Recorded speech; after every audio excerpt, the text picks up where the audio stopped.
I used to part my hair the exact same way every single day for 30 years, and that was the thing making it look thin. Nobody warns you about that. If your hair has gotten finer over the years, you've probably been told to just add volume, without anyone explaining what's actually going wrong or why the usual tricks stop working. Today I'm walking you through 4 real steps that change how thin hair behaves, not just how it looks for an hour after styling. These aren't gimmicks you've seen 100 times. I researched the worst style and beauty mistakes and the best fixes for women over 50, so you get real results, fast. If you haven't already, hit subscribe. I cover this every week. Part 1. Step 1. Move your part, not your hairstyle. Here's something a colorist told me once that I've never forgotten. The part in your hair is the single biggest reason it looks thinner than it actually is. And it has nothing to do with how much hair you've lost. When you part your hair the same way for years, the hair along that line gets weakened from constant tension and friction, and the scalp underneath becomes more visible every single year. You've probably noticed a little strip of scalp peeking through right at your part, and assumed that's just thinning. Sometimes it's just gravity and habit. I want you to think about your own part right now. Is it dead center, or off to one side exactly where it's always been? That recognition moment is the whole reason this step works for almost everyone who tries it. The fix is moving your part about an inch or 2 over from where it currently sits, and angling it slightly on a diagonal instead of straight back. A diagonal part naturally creates more lift at the root, because the hair has to fall across new terrain instead of lying flat in the same groove it's worn into your scalp. You'll want to do this at the front of a fresh wash, while the hair is slightly damp, using just your fingers or a comb with wide teeth. Never a fine-tooth comb, which will drag the strands flat again. Push the new part in the opposite direction from your old one for the first few days, even if it feels a little wrong at first.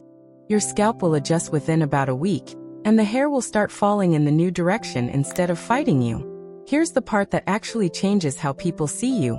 A shifted, diagonal part reads as intentional and styled, even on days you've barely touched a brush, because there's no flat strip of visible scalp pulling focus.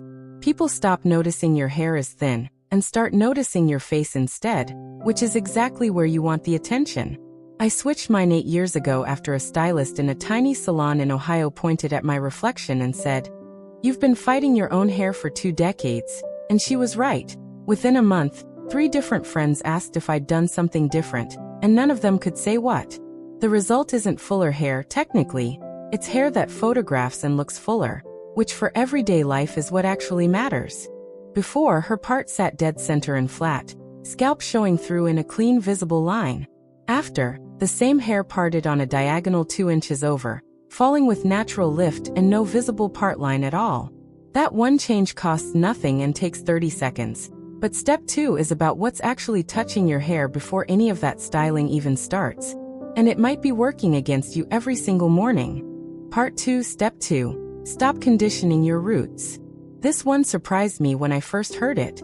Conditioner applied at the roots is one of the quiet reasons fine hair goes flat by noon. Conditioner is designed to coat and weigh down the strand, which is wonderful for the ends and a disaster for the roots, where you need lift, not weight. You've probably been taught your whole life that conditioner goes all over, the same way you'd wash any part of your body, and that habit alone might be undoing everything else you're doing right. If your hair looks fine right after washing but flattens out within an hour, this is very likely why. The fix is simple but takes some retraining. Apply conditioner only from your ears down, never touching the scalp or the first couple of inches of root. Section your hair into 2 or 3 parts in the shower, hold the ends up away from your scalp, and work the conditioner through with your fingers like you're combing a doll's hair. Focusing on the bottom half only. Rinse with cooler water than feels natural, because cooler water closes the hair cuticle and helps the strand sit closer and smoother, which reads as more polished, not necessarily more voluminous, but the two together make a real difference. On the days you skip conditioner at the roots entirely, finish with a small spritz of plain water mixed with a tiny bit of sea salt spray at the roots only, scrunching gently with your fingers while damp. The change you'll notice first is at the crown, where the roots stay separated and lifted instead of clumping together into one flat sheet within the hour. This is the difference between hair that looks done at 9 in the morning and still looks done at 4 in the afternoon. The roots simply aren't carrying weight they were never built to hold. A friend of mine swore her hair was thinning for years until she realized she was layering 3 different rich conditioners straight onto her scalp every single day. And the second she stopped, people started commenting that her hair looked bigger, which was never about growth at all. Before, roots coated in conditioner, flattening within an hour of drying. After, roots left bare, ends conditioned only, lift held at the crown for hours longer. I'll admit something here. Step 3 was the one I resisted longest, because it meant giving up a product I'd used for 15 years, and it turned out to be the actual problem the whole time. Part 3, Step 3, drop the heavy products. Most women with thinning hair reach for richer products thinking heavier means more nourishing, and it's actually the opposite of what fine hair needs. Thick creams, heavy serums, and anything labeled intense moisture are formulated for coarse or thick hair types. And on fine strands they sit on the surface and weigh each individual hair down until it can't stand up on its own anymore. You've probably stood in the hair care aisle and grabbed the most luxurious-looking bottle, assuming your hair needed more help than it was getting, when really it needed less product, not more. If you find yourself washing your hair every single day because it looks dirty by the afternoon, that's often product buildup weighing it down, not actual oil. The fix is switching to lightweight, volumizing formulas specifically labeled for fine or thinning hair, and using dramatically less product than you think you need. A dime-sized amount, not a quarter-sized amount. Apply any styling product to roots only while hair is damp, using your fingertips to work it directly into the scalp area in small circular motions, rather than running a palmful through the entire length. Switch from cream-based styling products to mousse or a lightweight volumizing spray, which dry to a soft hold instead of coating each strand in a film. Once a week, do a clarifying wash with a sulfate-free clarifying shampoo to strip any buildup that's accumulated, especially if you've been using the same heavy product for months or years without a true reset. Within 2 or 3 washes of switching, you'll feel the difference before you see it. The hair will feel lighter between your fingers, almost springy, instead of sitting flat and a little sticky by midday.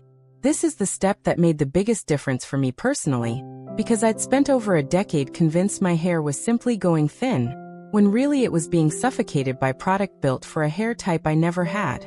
The result people notice isn't volume exactly, it's that your hair starts moving again when you turn your head, which younger-looking hair always does and flattened hair never does. Before, hair coated in a rich cream, flat and stuck to the scalp by early afternoon. After, the same hair styled with a dime-sized amount of lightweight mousse, visibly springier and moving freely. You'd think after switching the part, the conditioner, and the products, you'd be done. But there's one tool sitting in most bathroom drawers that's been quietly undoing all 3 of these fixes every time it's used. Part 4, Step 4. Change how you blow-dry. Here's something most people never think about. The direction you blow-dry your hair in matters more than the dryer itself. And almost everyone does it the way that flattens fine hair the fastest. Most of us dry our hair pointing the nozzle straight down the length, smoothing everything flat as we go, which is exactly the motion that presses fine strands together and kills any lift before it has a chance to set. You've likely been drying your hair this way since you were a teenager, simply because nobody ever showed you a different method, and it's worked fine on thicker hair your whole life until your hair started changing.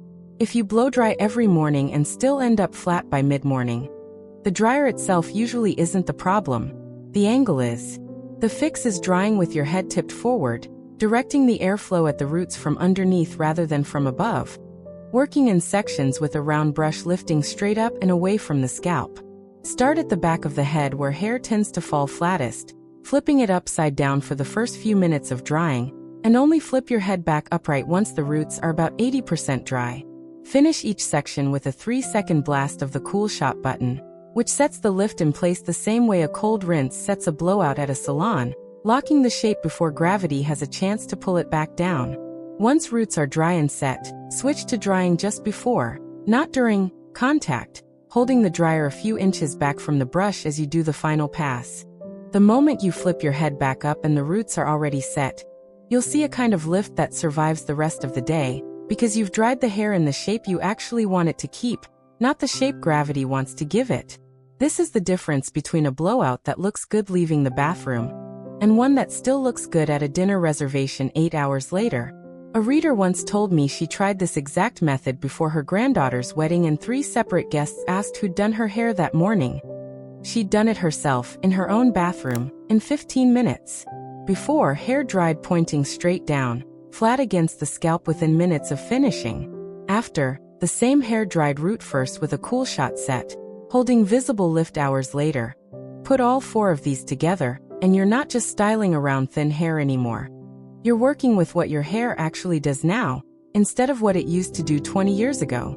You just learned 4 things most women never figure out about fine hair: moving your part, conditioning only the ends, lightening your products, and drying root first with a cool shot set. And any one of these alone would help, but together they actually change how your hair behaves all day, not just for the first hour. You don't need more hair to look like you have more hair.